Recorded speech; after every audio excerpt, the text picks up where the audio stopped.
He said, "We'll grab food real quick, you stay with the bags." I sat for 3 hours until security asked if I was lost. I wasn't, but they were in the will. I was already tired before we got to the check-in counter at Miami International.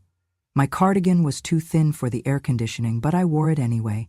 It was the only one I had that did not make Marla roll her eyes. I sat quietly by the luggage, one hand resting on the suitcase they had asked me to guard, as if I might try to steal it. The line moved slowly, and I could hear Marla sighing with every shuffle forward. "Her wrinkles ruin the vibe," she said to Ben, loud enough for the woman at the counter to hear. He did not respond. He never did. "Can she just wait somewhere else?" she added. I stayed seated. I have learned, after 73 years, that people do not want you to speak when they are trying to erase you. They want your silence to make the job easier. The agent looked at me and then back at Marla. I could tell she was uncomfortable. She typed something, avoided my eyes, and handed over the boarding passes. Marla took them and held up one between 2 fingers, waving it toward me like a motel keycard. "Group E," she said. "That means you board last, Grandma. Don't worry, you'll find it." We walked toward security, or rather, they walked. I followed. At the TSA checkpoint, I did what I had done a dozen times before. I took off my shoes. I placed my bag in the tray. I held my arms above my head when the machine beeped, like always, because of the metal in my knee. The young officer asked if I had any replacements. I nodded and smiled. He was kind enough. But Marla was not. "You embarrassed us again," she snapped as I stepped off the scanner. "I told you about the knee," I said. "Then why didn't you remind me?" she replied, exasperated, as if I were a child who had forgotten her lunchbox. Ben said nothing, just picked up the bags and moved on. After security, they led me to a quiet lounge, not theirs, not the nice one with espresso and armchairs, but the public one, with plastic seats and vending machines that only took cards. "You'll be more comfortable here," Marla said, gesturing toward a hard-backed chair near the window. "We'll come get you before boarding. Try not to wander." "Room service is a sin, Grandma," she added. "Don't touch anything." They walked away, both of them laughing at something on Ben's phone. I sat where she told me. I looked out at the tarmac, at the planes moving slowly like old promises. The chair was stiff, my back ached, but I did not shift. I knew how to wait. 1 hour passed, then another. They did not come back. My stomach growled, but my wallet was in Marla's purse, where she had placed it that morning, for convenience. I watched the lounge slowly empty as other flights boarded. A man spilled his coffee and cursed. A woman nearby tried to hush her crying toddler with a bag of goldfish crackers. I sat still. By the 3rd hour, my hands had started to feel cold. A young security officer approached. He wore a bright vest and had kind eyes. "Ma'am," he said gently, "are you lost?" I looked up at him and smiled. "No, son," I said, "but they are, in more ways than they know." He hesitated, maybe unsure what I meant, but I did not clarify. He nodded and walked away. I returned to staring at the gateboard. Flight 204 to Nassau. Still on time. That was the purpose of the trip, after all. A cruise to the Bahamas. Marla called it a family reset. Ben said it would be good for me, a change of scenery. But I had the feeling that what they wanted most was distance. From my presence, from my questions, from my reminders of what came before. In my head, I went back to the last time I flew first class. It was 1986. My husband surprised me with 2 tickets to New York. He told me to pack a coat. We drank orange juice with champagne. The flight attendant called me Mrs. Ellison. I wore heels that pinched and did not complain because back then being seen was still a kind of honor. Back then I sat by the window. Since then, I have sat beside the luggage. Always the luggage. Birthdays, weddings, baptisms. I arrived early, left late, and never got a seat at the front. They always said Grandma likes the quiet, as if silence were a gift I had chosen instead of a cage I had been handed. That morning, as I waited and waited, I realized something. They had not forgotten me. They had planned it this way, to keep me on the sidelines, out of the photos, off the ship if they could help it, because once I stepped back into the center of the story, I might tell it differently. But I was done waiting for permission. Today would be the last time they asked me to sit with the bags. Before I was the woman in the lounge, I was the girl in the kitchen. I came to the Ellison house in the spring of 1968. I was 21 and had just buried my mother. I needed work, and they needed someone who could keep things clean without asking questions. I swept their floors, ironed their tablecloths, and never once broke a plate. I knew the routines before anyone had to explain them. The man I would one day marry was their youngest son, Harold. He was quiet and wore glasses that slid down his nose. He spoke to me differently than the others. Not kindly necessarily, but carefully, as if words were tools and he had learned how to sharpen them. We married in 1972. His mother did not come to the ceremony. His father gave us a check 2 days later. No words, just money. We built a modest life. Harold worked at the family bank. I managed the ledgers from home. I never put my name on anything. That was how things were back then. The man's name meant stability. The woman's name meant complication. Then came 1981, the year the bank almost collapsed. It was a bad year for many. Interest rates climbed, loans defaulted, the Ellison family faced ruin. The patriarch James Ellison Sr. sat at our kitchen table and cried for the first and only time in front of me. "We're going to lose everything," he said. Harold looked at me. I looked back. I had saved quietly for years, dollars tucked into envelopes, bonuses folded into coat pockets. I handed over the cashier's check without ceremony, $50,000. All I had. "Use it," I said. They did. The bank stabilized within 6 months. 2 years later, it was turning a profit again. In 1983, James came to our house with a briefcase. Inside were legal documents, typed and notarized. One of them was a certificate of shareholding, 30% ownership, placed in my name, not Harold's. He handed it to me and said, "This legacy is hers, not because she's family, but because she saved ours." I never told anyone outside the room. I kept the papers in a lockbox, hidden beneath linens in a chest Harold never touched. When Harold passed in 1995, I stayed in the house. It had become home, not just for me, but for our son, Benjamin, and eventually for his wife, Marla. I helped raise their daughter. I cooked their meals. I never asked for anything. Marla never liked me. From the beginning, she looked at me like I was furniture with opinions. To her, I would always be the help who married into privilege. She did not care for the past. She cared for presentation. She called me sweet in front of others, but rolled her eyes behind their backs. She suggested more than once that I should consider a nursing facility. "For comfort," she said, "you'd have your own space, your own people." Ben, my son, said little. He worked long hours, or so he claimed. When he was home, he buried himself in sports or spreadsheets. He loved me, I think, but not enough to protect me from the slow erosion of dignity. I watched as Marla began redecorating, not the living room or the kitchen, but the files. She asked about ownership, about wills, about signatures. She offered to help tidy up the estate. I smiled and said thank you. Then I changed the locks on my file cabinet. 3 months ago, I overheard a phone call. Marla was speaking to someone about transferring assets. I stood in the hallway and heard my name mentioned as a pending variable. She said something about declaring diminished capacity, followed by laughter. That night, I unlocked the chest and reread everything, the deed to the house in my name, the share certificate in my name, a letter written in blue ink and dated October 14, 1983, from James Ellison Sr.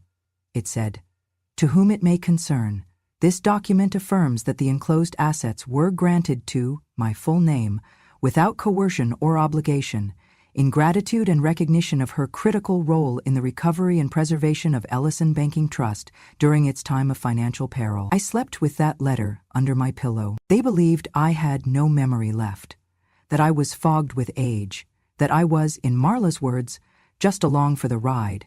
What they did not realize is that memory sharpens when you are ignored. You begin to catalog everything: glances, tone, paper trails, intentions. They were planning to sell the house, to consolidate the accounts, to erase my name from the story like I had never been there at all. But I was there when the floors were dusty and the ceilings leaked. I was there before the bank was anything but fear and ink stains. I was there when they cried and begged and handed me paper in place of thank yous. They could call me old, but I was not obsolete, and I was not done. I sat back down in the lounge and took out my phone. My hands shook, but not from nerves. My fingers were stiff from age, that was all. I opened my email and scrolled through the unread messages, each subject line like a whisper of something just beyond control. One caught my eye. It had arrived 7 days ago, and I had skimmed it, thinking it was another bank update. But now I read it again, slowly. Pending sale of 1248 Hawthorne Drive, confirmation needed. My breath caught. That was my address, my home, the house I scrubbed, polished, rebuilt through grief and slow survival. I clicked the link embedded in the message and opened the attached document. At the bottom was a signature, my name. It was not mine. The loops were too neat, the angle too upright. I had signed enough birthday cards, enough documents, enough mortgage checks in my life to know what my name looked like. That was not it. I zoomed in on the page. The signature sat above the words, Owner Authorization to Transfer. My stomach did not twist. My eyes did not fill. That would come later. Maybe. But in that moment, I felt only a stillness. The same stillness I had felt when Harold told me he was sick. The same stillness I felt when Marla smiled too wide after telling me I had been moved to the guest list at my own grandson's wedding. I stared at the forged name for one more breath. Then I dialed Thomas. He answered on the third ring. "This is Thomas. It's me," I said. There was a pause. Then, "I was hoping I'd hear from you again."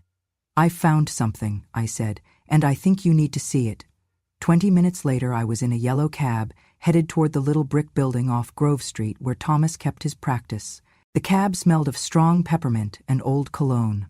I held my purse close to my chest, fingers curled around the zipper as if someone might try to take it. Inside my purse was a folder I had kept intact for over 40 years. Legal documents, share certificates, handwritten letters, every scrap of paper they believed was buried or lost. I stepped into Thomas's office and waited while his receptionist brought him out. He still looked the same, gray hair neatly combed, glasses low on his nose, suit slightly rumpled at the shoulder like he had slept in it once or twice too often. He opened the door and held it for me without a word. In his office, I sat down and opened my purse. From the inside pocket, I withdrew a folded envelope. Not the documents, not yet.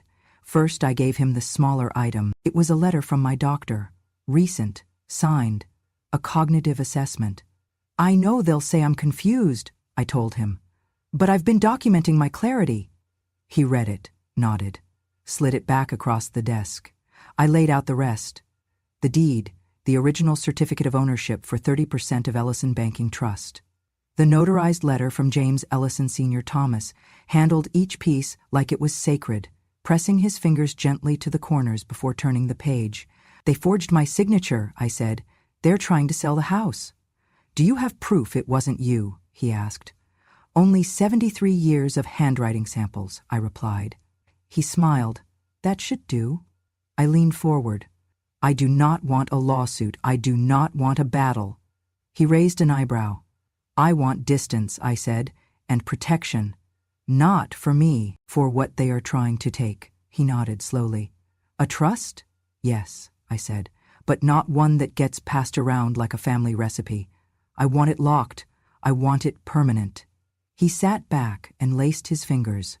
"We can form a charitable trust, a legacy fund. You'll transfer ownership of the house and the bank shares to it. As founder, you can dictate all terms." "Make it iron," I said. Thomas opened a drawer and pulled out a yellow legal pad. "What do you want it to do?" he asked. "Help women like me," I said. "Older women, the ones left behind when the money moves on." He wrote that down.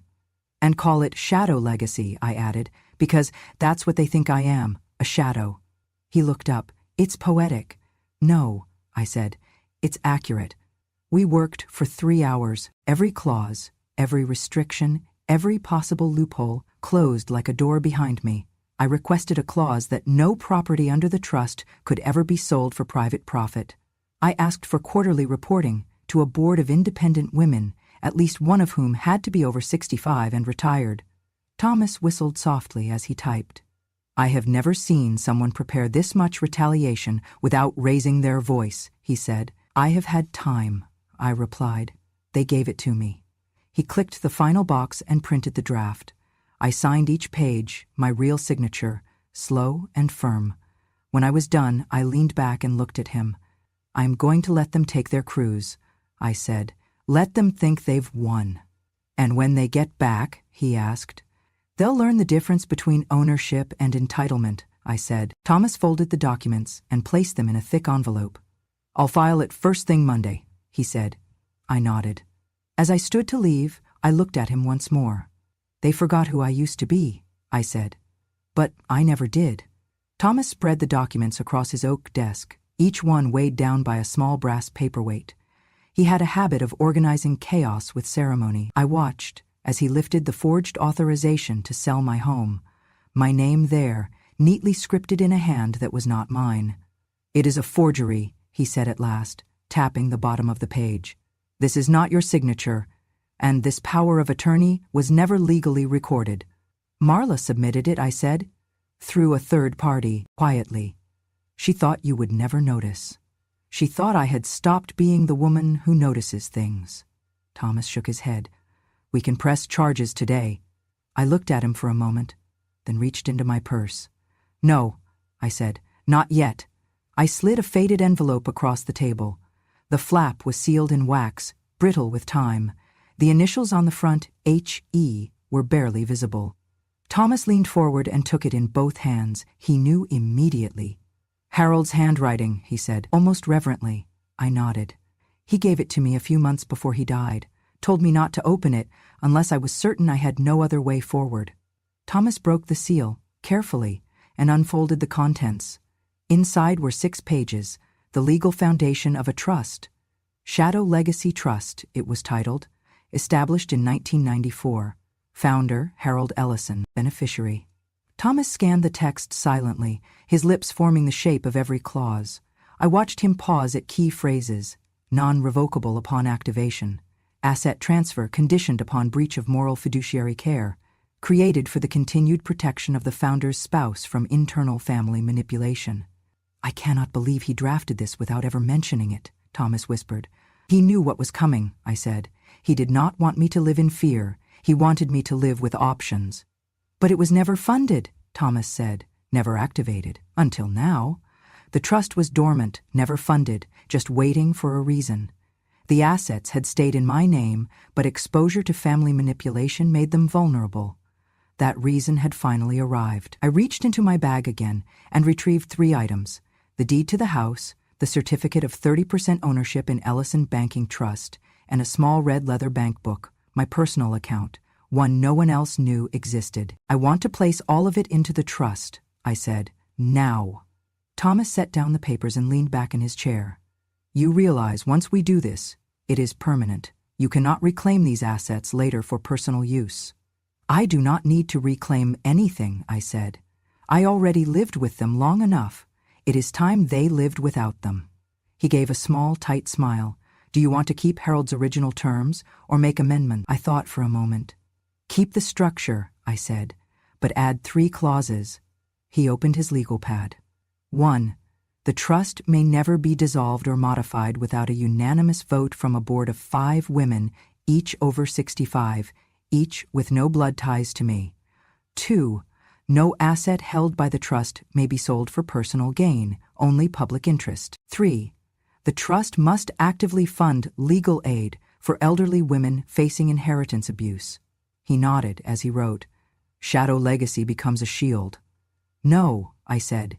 "It becomes a mirror. Let them see what they tried to steal, reflecting right back at them." He began the filings immediately. The house was re-registered in the name of the trust, with restrictions prohibiting sale or rental without board approval. The bank shares were reassigned, severing all rights of next-of-kin claim. My savings account was transferred to the operating fund to cover administrative costs and outreach initiatives. By dusk, the transfer was complete. The trust was live, the assets no longer mine, but no longer vulnerable. Thomas slid the final signature page toward me. I took the pen, slowly, with no hesitation. My signature, precise and clear, covered the line where Marla's forgery had tried to live. He folded the documents into a secure envelope. "There is one more matter," he said. "The fraud." "I know. I can submit the report to the Financial Crimes Division, but if you wait until they're out of state—" "They leave port Friday morning. Then I'll submit Sunday evening." We both understood the tactic.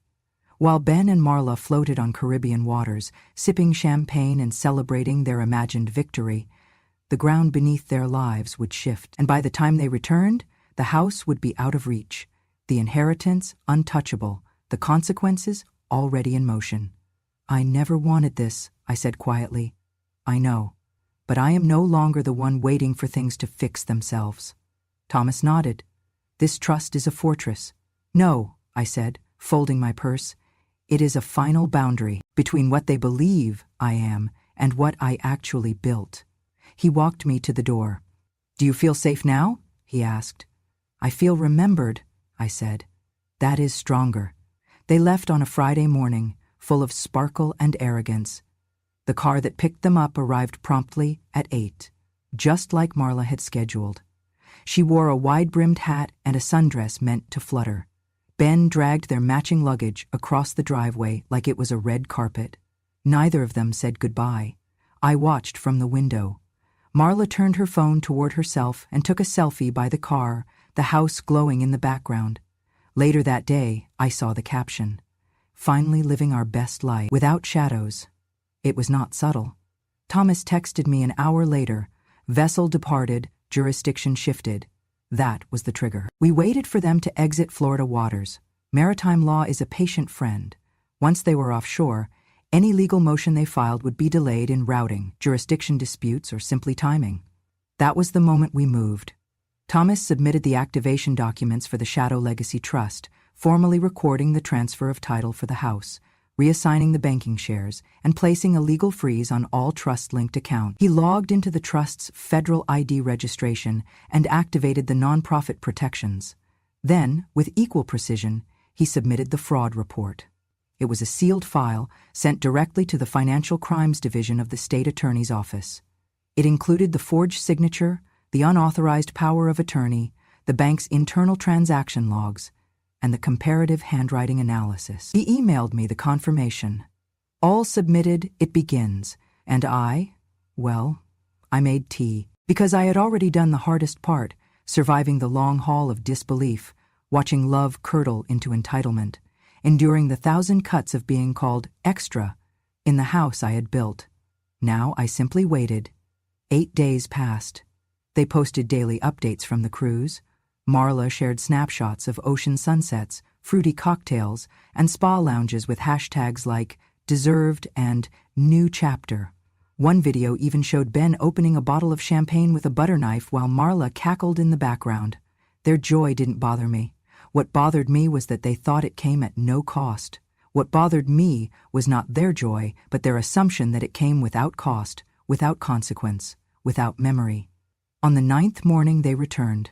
The driveway camera, still synced to my backup email, captured Marla in oversized sunglasses, stepping out of the car. Ben followed, looking sunburned and slightly bloated. Marla marched to the front door, still rolling her suitcase, and reached for the handle. The lock did not budge. She pulled harder. Nothing. She stepped back, confused, and that was when she saw it. A newly installed metal plaque beside the doorbell, professionally engraved and affixed to the brick. Property of Shadow Legacy Trust. No trespassing. At first, I imagined she thought it was some kind of joke, something temporary.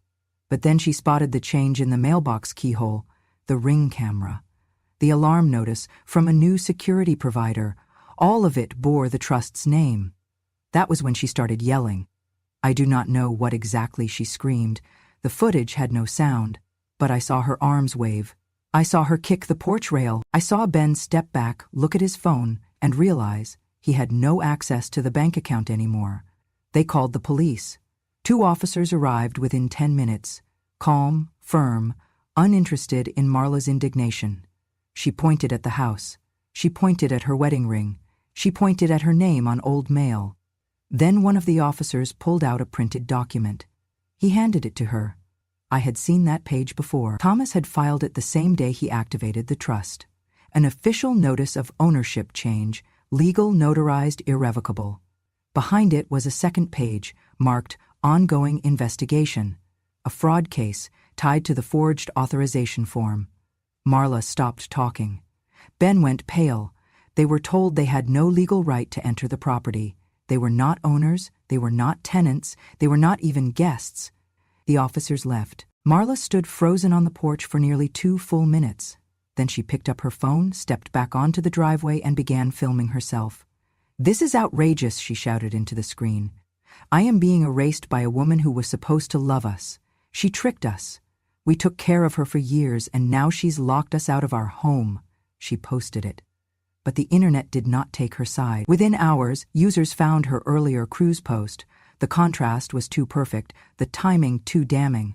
Her video went viral, but not for the reasons she hoped. The comment section filled with screenshots, side-by-sides, and quotes. "She's old, she had her time," vias, "she just activated hers." I watched the views climb. I sipped my tea again. There was no anger left in me, only memory. And it remembered everything. I never expected the story to leave our street.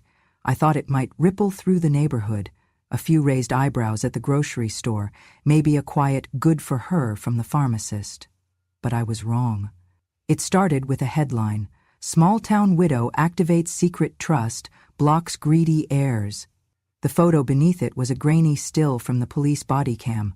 Marla on the porch, mid-shout, pointing at the plaque on the wall, her mouth open, her eyes wild. The article detailed the events, the forged documents, the hidden trust created by my late husband, the timing of the legal activation while they were out of state. It didn't name me, not at first, just called me the grandmother. But people found me anyway. The hashtag spread faster than I could have imagined. Shadow legacy. Grandma did that. Trust over blood. Every hour brought new messages, new stories, new women tagging me, or rather, tagging the idea of me, with words like hope, finally, and I'm next. Someone even made a graphic, my silhouette in a rocking chair with flames behind it like wings.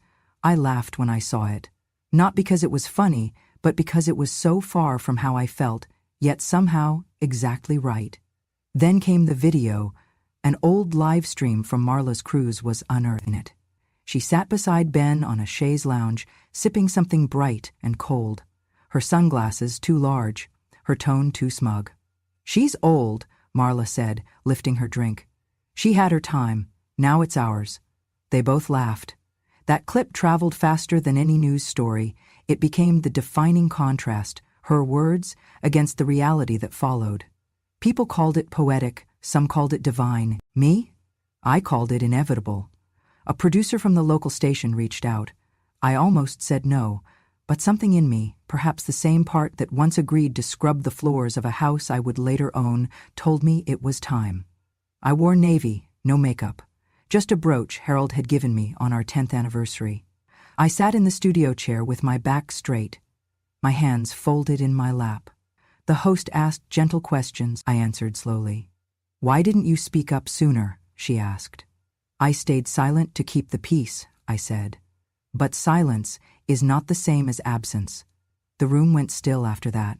I told them the truth, not just about the trust, or the house, or the bank shares, but about what it means to disappear, while still being present, to raise a family and still be treated like furniture, to know the value of what you built and still be told you don't belong in the room where it's being divided.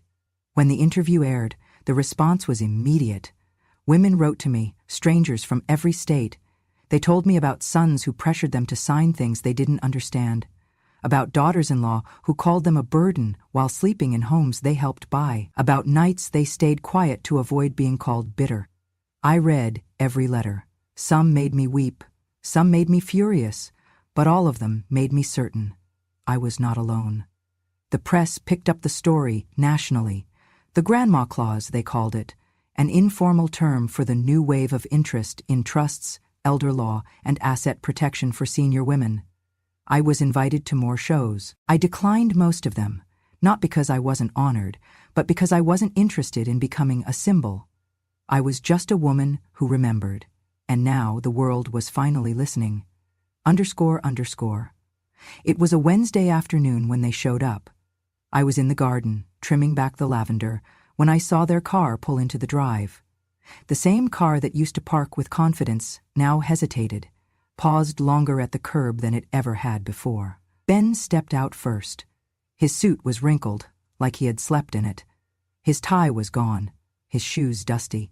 Marla followed, slower than usual, her hair pulled back tight, her heels lower than she used to wear. They rang the bell, even though they knew the code. That, more than anything, told me they understood something had changed. I opened the door and said nothing. We were hoping to talk, Ben said, eyes low. About what? I asked. Marla answered for him. About all this? About what you did? I stepped aside, not to invite them in, but to let them stand in the entry. The threshold had become more than wood and paint. It was a line now. Ben looked around at the space he once called home, and for the first time in years he looked small inside it. I'm sorry, Mom, he said quietly. I should have asked instead of assumed. I nodded once. Yes, you should have. He looked like he wanted to say more, but Marla cut in. If you'd told me about the trust, she said, maybe I'd have respected you. I met her eyes. She was not apologizing. She was negotiating. I waited 30 years for one word, I said. Sorry, you gave me silence. Now I return the favor. Her jaw clenched. You blindsided us. You cornered me, I replied. There's a difference. Marla stepped forward, her voice rising. You could have taught me. You could have brought me in, but you wanted to control everything. I wanted peace, I interrupted. And when I could not have peace, I built protection.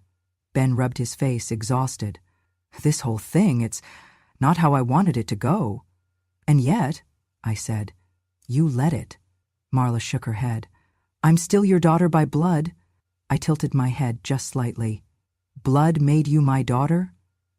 I said softly, but character decided the rest. She stared at me like she had never really seen me before. Not as a burden, not as a background figure, but as something she could not undo. She cried then, not loudly, not performatively, but with a sudden shattering quiet. Her hands trembled at her sides, and for the first time I saw it. Not the loss of money or property or public reputation. It was the loss of narrative. She was no longer the heir of a legacy. She was the cautionary tale. Ben said nothing. He simply reached out and placed a small envelope on the side table by the door. We won't come back, he said. I nodded. They left. I watched the car turn at the end of the street and disappear. I didn't open the envelope until the next morning. Inside was a photograph, an old one, of Harold holding baby Ben with me standing behind them, smiling. On the back, Ben had written 5 words. I remember who you are. It was not enough to undo what had happened, but it was something, and that too has value. 1 year later, I lived in a smaller house. Just 2 bedrooms, 1 floor, lots of sunlight. I picked every piece of furniture myself. Nothing heavy, nothing dark. I let the air move through the curtains freely. I stopped locking my bedroom door at night, stopped checking the security feed every time I stepped outside. Peace, it turns out, is something you can decorate with. The Shadow Legacy Trust grew in ways I never imagined. Thomas helped expand it to 3 other states. We held workshops called Inheritance Has No Expiration Date, where women sat in folding chairs and learned how to read legal documents, how to protect their names, how to say no without shaking. Some came with tears, some came with folders. All of them came because they had seen something in my story that felt like a mirror. One day, I received a letter in thick cream-colored stationery. It was from a young attorney named Kira. I saw you at the airport lounge that day, she wrote. You sat so still, they left you there, and you didn't cry, you didn't scream, you just waited. That image changed my life. It made me go to law school.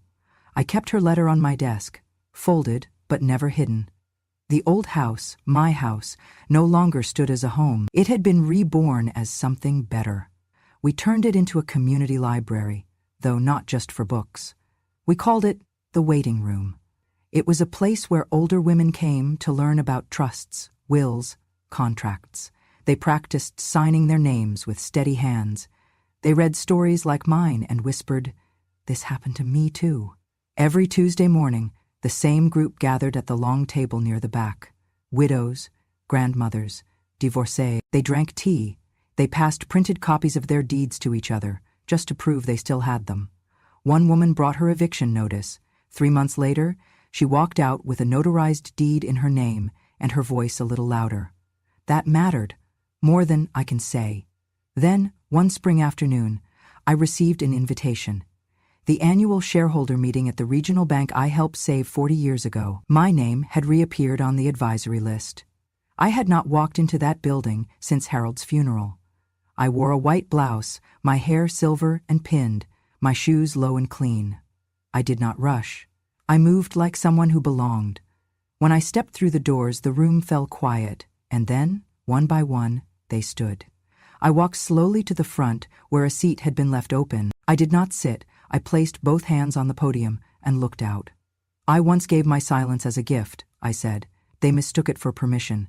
Now I give my presence, and that is not to be misread.